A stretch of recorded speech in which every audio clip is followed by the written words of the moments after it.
Hi, I'm Cynthia Mann, and we're here today at Birch Fabrics in Paso Robles, California.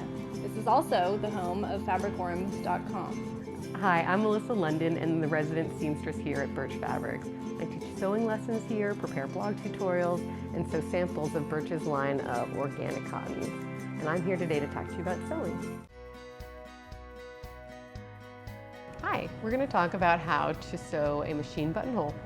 And if you have a newer machine that comes with program settings like mine, it's so easy. And what you're going to do is check your manual, and it's going to show you how to do it. The quick and dirty way is you're going to take your machine buttonhole foot, you're going to swap that out for the regular one that you have. Then you're going to take your button that you have, and you're going to place it in the back piece that slides. And when you put your button in there nice and firmly so it doesn't fall out, this tells the machine how wide your buttonhole needs to be. So then you put your presser foot in, lock it in, and drop this little lever down. This has a little symbol for a buttonhole, and it needs to be positioned behind this little white tab. We're going to take a scrap piece of fabric, and you always want to do a test buttonhole before you do anything on your finished garment, because it's a lot of stitching and taking it out, it's going to make a big mess. So what your machine is doing is creating two very narrow, very tight zigzag stitches, and then it's also sewing stitches across the top and bottom, and that's how it creates the buttonhole. So what you need to do once you're in the right position, press your foot, and it's going to start going.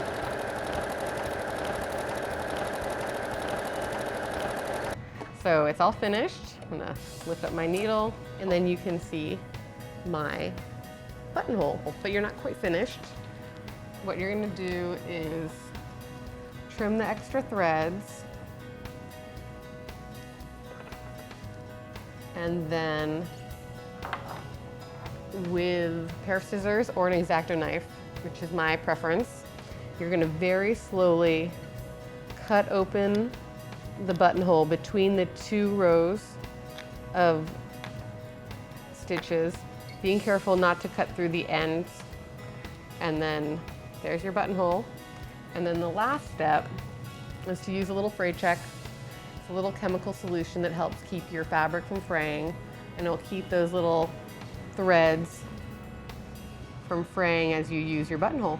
And you're all done.